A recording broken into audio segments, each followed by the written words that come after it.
ఏ శుభకార్యానికైనా శుభారంభం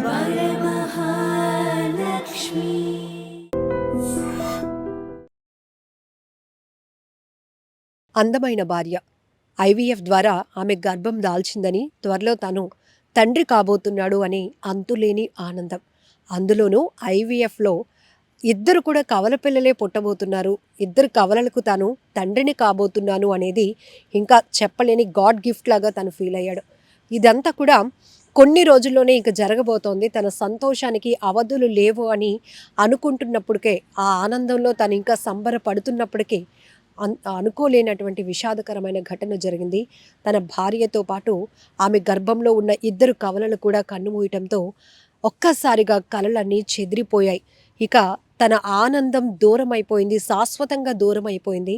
ఇక నేనెందుకు బ్రతకాలి అనేటటువంటి ఆలోచనతో అతను కూడా ఆత్మహత్య చేసుకుని తనువు చాలించాడు. చాలా బాధాకరమైన ఘటన.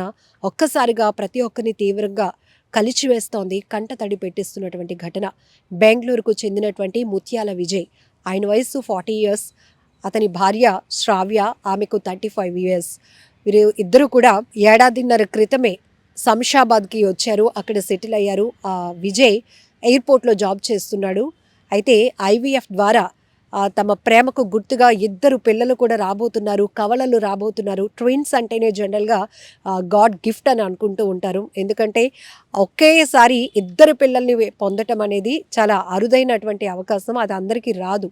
అలాంటిది ఇంకా 8వ నెల గర్భంతో ఉన్నటువంటి తన భార్య మరికొన్ని రోజుల్లోనే ఇద్దరు పిల్లలకి కూడా జన్మనివ్వబోతోంది.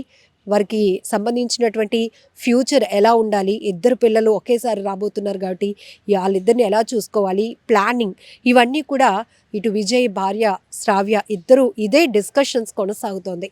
అనుకోకుండానే ఆమెకి ఒక్కసారిగా కడుపు నొప్పి రావడంతో అత్తాపూర్లోని ఒక హాస్పిటల్కు తీసుకెళ్లారు.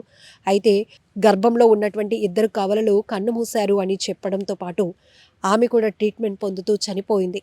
ఈ వార్త నిజంగా ఆ గుండెను తట్టుకోలేకపోయిందని చెప్పాలి. ఎందుకంటే ఒకవైపు భార్య, మరొక వైపు నెలలు నిండిపోయాయి. 8వ నెల అంటే ఇంకా కొన్ని రోజుల్లోనే బయటకు రావాల్సినటువంటి పిల్లలు ఇక బయట ప్రపంచాన్ని చూడకుండానే అమ్మ కడుపులోనే కన్నుమూశారు.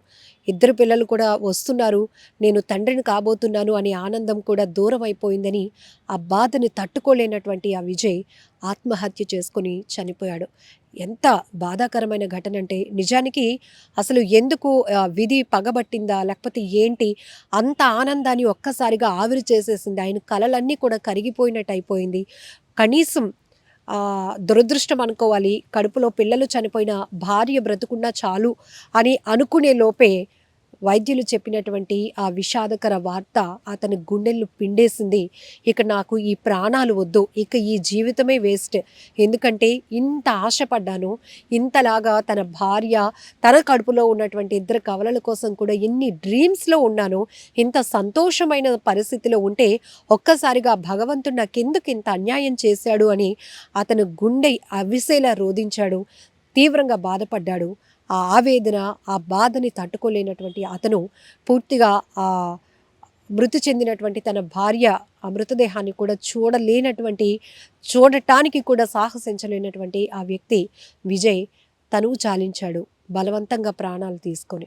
ఎంత బాధాకరమైన ఘటన. కొన్ని ఘటనలు చూస్తే, కొన్ని విషాదకరమైన ఘటనలు చూస్తే నిజంగా షాకింగే. ఎందుకంటే మనం కూడా తేరుకోలేం, వారు ఎవరో కావచ్చు, ఈ ఘటన ఎక్కడో జరుగుండొచ్చు, కానీ ఒక కుటుంబమే క్షణాల్లో ఆవిరైపోయాయి వాళ్ళ ఆశలు. అంటే ఒక కుటుంబమే క్షణాల్లో ఇక లేదు అనే వార్త అంటే ఎంత బాధాకరమైన ఘటన. ఇక్కడ ఒక ఇన్సిడెంట్లోనే 4 చనిపోయారు అని మనం చెప్పుకోవాలి. ఎందుకంటే భార్య, భర్త, ఆమె కడుపులో ఉన్నటువంటి 8 నెలల ఇద్దరు కవల పిల్లలు కూడా. ఎంత దుర్ఘటన, ఎంత బాధాకరమైన ఘటన. ఈ ఘటనకు సంబంధించి మనం ఎన్ని మాటలు చెప్పుకున్నా కూడా ఆవేదన తీరనిది. ఎందుకంటే ఒక్కొక్కసారి అనిపిస్తూ ఉంటుంది, అయ్యో భగవంతుడా, ఎందుకు ఇంత కష్టం పెట్టావు, ఎందుకు వాళ్ళ మీద పగబట్టింది విధి అని మనం అనేక రకాలుగా మాట్లాడుకుంటూ ఉంటాం. చిన్న చిన్న నష్టం జరిగితేనే తట్టుకోలేం మనం. అయ్యో భగవంతుడు మనకే అన్ని కష్టాలు పెట్టేస్తున్నాడు అని అనుకుంటూ ఉంటాం. అయ్యో నేను ఎంత బాగా సంతోషంగా ఉండటం ఆ దేవుడికి కూడా ఇష్టం లేదు అని రకరకాలుగా మన ఆవేదనతో కూడిన మాటలు అయితే అన్నీ కూడా మాట్లాడిస్తూ ఉంటాం. మన టైం బాలేదని, మన విధి మనల పైన పగబట్టిందని, దేవుడు మనకి మంచిగా చేయట్లేదని ఇలా రకరకాలుగా అనుకుంటాం. మరి ఈ కుటుంబానికి జరిగినటువంటి అన్యాయం ఎవరి వల్ల అయింది? ఎందుకు కారణమైంది? ఎవరిని నిందించగలుగుతాం? లేదు. ఇంకంతే, అది జరగాలనుంది, జరిగిపోయింది. ఆమె కొన్ని రోజుల్లో బిడ్డలకు జన్మనిచ్చి తల్లి కాబోతున్నటువంటి ఆమె కలలు కూడా అక్కడే ఆ హాస్పిటల్లో బెడ్ పైనే కరిగిపోయాయి. అయితే తనైనా బ్రతుకుతుందేమో అని కుటుంబ సభ్యులు, ఆ భర్త ఎంతగానో ఆశపడ్డాడు, దేవుడికి మొక్కుకున్నాడు. కనీసం డాక్టర్లు చెప్పినట్టు కడుపులో పిల్లలు చనిపోతే చనిపోయారు, నా భార్యనైనా బ్రతికించి దేవుడా అని ఎంత వేడుకున్నాడో.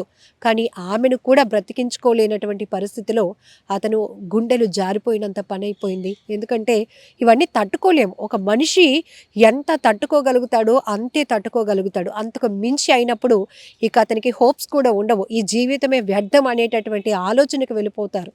అలాంటి పరిస్థితి ఈ విజయ్ గారిది కూడా. ఆయన కూడా తనువు చాలించడం చాలా బాధాకరమైన ఘటన, విషాదకరమైన ఘటన అనే చెప్పాలి.